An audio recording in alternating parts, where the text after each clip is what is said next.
Hi students, AP open school intermediate business studies commerce examination జరగబోతుంది.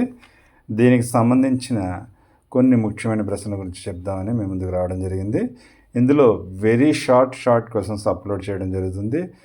వీటిని కనుక మీరు చదివితే ఎస్ఏ మార్క్ క్వశ్చన్స్ కూడా సొంత మాటల్లో రాసుకునే అవకాశం ఉంటుంది. కాబట్టి ఈ విషయంలో ఎటువంటి నిర్లక్ష్యం చేయకుండా చిన్న ప్రశ్నలు రాసుకుని తప్పనిసరిగా చదువుకోండి. సాధారణంగా బిజినెస్ స్టడీస్ పేర్లోనే ఉంది. వ్యాపార దృక్పథం, వాణిజ్య దృక్పథం, వ్యాపార అధ్యయనాలు, వాణిజ్య అధ్యయనాలు అనేసి తెలియజేస్తుంది.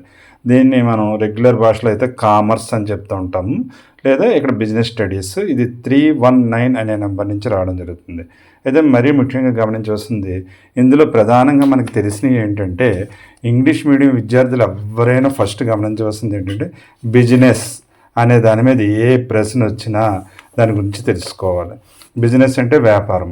Explain the various objects of business అని ఎస్ఎంఆర్ క్వశ్చన్, కాన్సెప్ట్ క్వశ్చన్ రావడం జరుగుతుంది. అంతేకాకుండా మార్కెటింగ్, ఇంపార్టెన్స్ ఆఫ్ మార్కెటింగ్ అనే దాని మీద క్వశ్చన్ రావడం జరుగుతుంది. ఇన్సూరెన్స్ అంటే మనం పాలసీలు చేస్తుంటాం కదా, ఇన్సూరెన్స్ ఏజెంట్ల గురించి అడిగే అవకాశం ఉంది. అలాగే గుడ్ బిజినెస్ మ్యాన్ అంటే ఏంటి, లేదా మనం గమనించవలసింది ఏంటంటే ఉద్యోగ నిర్వహణ ఏ విధంగా ఉంటుందని చెప్తాం. దీంతోపాటు మీరు ఎకనామిక్స్లో చదువుకున్న ప్రశ్నలు కూడా ఇందులో రిపీట్ అవుతుంటాయి. బ్యాంకింగ్ సెక్టార్ గురించి కూడా జనరలైజ్ క్వశ్చన్స్ వస్తుంటాయి. ప్రతి ప్రశ్న చదువుకుంటే ఎంతో కొంత ఇందులో రాసుకునే అవకాశం ఉంటుంది. సొంతంగా రాయడం వల్ల ఇంకాస్త మ్యాటర్ పెరుగుతుంది. షార్ట్ క్వశ్చన్స్ చదివి దాన్ని ఎనలైజ్ చేసుకుంటూ, ఎలాబరేట్ చేసుకుంటూ రాస్తే ఎస్ఏ క్వశ్చన్స్గా మారుతాయి. అందువల్ల వెరీ షార్ట్ క్వశ్చన్స్ ఇవ్వడం జరుగుతుంది. వెరీ షార్ట్ క్వశ్చన్స్కి మీకు 16 మార్కులు వస్తాయి. వెరీ షార్ట్ క్వశ్చన్స్కి 8 మార్కులు వస్తాయి. షార్ట్ క్వశ్చన్స్కి 16 మార్కులు వస్తాయి. మొత్తం కలిపి ఇక్కడికి 16 + 8 24. అలాగే దీని అబవ్ క్వశ్చన్స్ అంటే 8 మార్కులు ఎస్ఏ మార్క్స్ క్వశ్చన్స్, 5 మార్కుల క్వశ్చన్స్, ఇవన్నీ కూడా రాసుకుంటే మీకు మంచి మార్కులు వచ్చే అవకాశం ఉంది. కావున చదవడంలో ఎటువంటి నిర్లక్ష్యం వహించద్దు. ఇది చాలా ఇంపార్టెంట్, ఈ విషయం గమనించండి. అంతేకాకుండా ఇంగ్లీష్ మీడియం అయినా తెలుగు మీడియం అయినా కాన్సెప్ట్ ఒకటే. మీకు ఇంగ్లీష్లో కానీ తెలుగులో కానీ రాయడం వస్తే కనుక ఇది చాలా సులభమైన సబ్జెక్టు. ఎందుకంటే బయట ప్రపంచానికి సంబంధించిన సబ్జెక్టు. వ్యాపారం అంటే ఏంటి, వాణిజ్యం అంటే ఏంటి, విదేశీ వ్యాపారం అంటే ఏంటి, పోస్టల్ వ్యవస్థ అంటే ఏంటి, బ్యాంకింగ్ వ్యవస్థ అంటే ఏంటి, బ్యాంకులు ఏ విధంగా ఉంటాయి, ఏజెంట్లు వారి నిర్వహణ ఏంటి, మనకు తెలుసు కదా, ఎల్ఐసి ఏజెంట్లు అది ఉంటారు కదా.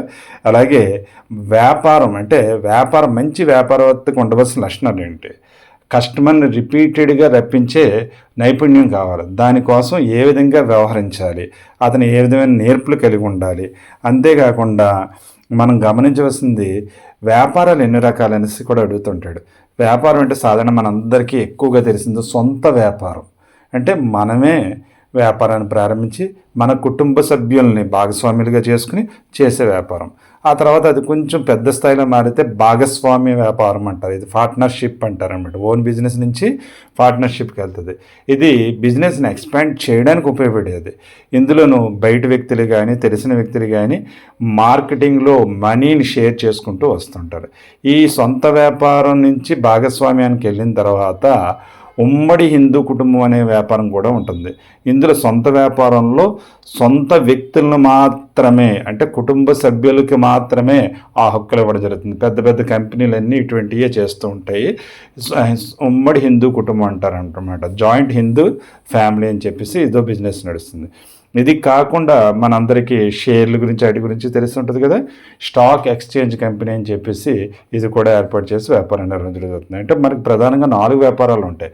సొంత వ్యాపారము, ఉమ్మడి హిందూ కుటుంబము, జాయింట్ స్టాక్ ఎక్స్చేంజ్ వ్యాపారము, భాగస్వామ్య వ్యాపారం అంటే పార్ట్నర్ వ్యాపారం అని చెప్పేసి చెప్పడం జరుగుతుంది. పార్ట్నర్షిప్ వ్యాపారంని. ఈ 4 రకాలకు సంబంధించే ఈ ప్రశ్నలన్నీ ఉంటాయి. దీంతోపాటు మనకి బ్యాంక్స్ ఏ విధమైన పాత్ర కలిగి ఉంటున్నాయి వ్యాపారంలోనూ, ఆర్థిక లావాదేవీలు ఏ విధంగా కలిగి ఉంటున్నాయి, ఎంపికలు ఎలా ఉంటున్నాయి, కోరికలు ఎలా ఉంటున్నాయి, ఏజెంట్ బాధ్యతలు ఏంటి, ఉద్యోగుల బాధ్యతలు ఏంటి, వ్యాపారి ఏ విధంగా వ్యాపారాన్ని నిర్వహిస్తూ ప్రజలతో ఎటువంటి సత్సంబంధాలు కలిగి ఉండాలి, ఇటువంటి అన్ని జనరలైజ్డ్ క్వశ్చన్స్ వస్తాయి. ప్రతి ప్రశ్నని చాయిస్తో సంబంధం లేకుండా మీరు అటెంప్ట్ చేయగలిగితే మీకు ఫుల్ మార్క్స్ వస్తాయి. ఎనిమిది మార్కుల ప్రశ్నకి తక్కువ మ్యాటర్ రాసినా కనీసం 3 నుంచి 5 మార్కులు పడే అవకాశం ఉంటుంది. కాబట్టి మీరు ఎలాబొరేట్ చేస్తూ ఆ క్వశ్చన్ అర్థం చేసుకుంటూ మీ సొంత వాక్యాలతో రాసుకోవచ్చు. దానికి చేయవలసిందల్లా ఇక్కడ ఇచ్చిన అప్లోడ్ చేసిన షార్ట్ క్వశ్చన్స్, వెరీ షార్ట్ క్వశ్చన్స్ని చదవడం, అలాగే మీ టెక్స్ట్ బుక్ ప్రతి లెసన్ వెనకాల ప్రశ్నలు ఉన్నాయి. ఏదైనా 2-3 ప్రశ్నలు కాన్సెప్ట్ బేస్డ్ క్వశ్చన్స్ చదువుకుంటే కనుక మీకు ఈ ఎగ్జామ్కి చాలా హెల్ప్ఫుల్ అవుతుంది. అంతేకాకుండా ఇది మీ చివరి పరీక్ష గ్రూప్కి మంచి మార్కులు వచ్చే అవకాశం ఉంటుంది. కొంచెం కాన్సన్ట్రేట్ చేయండి, బాగా చదవండి, మీదే విజయం. Thank you, all the best. మీ చెల్లూరు రత్నకుమార్. జై హింద్.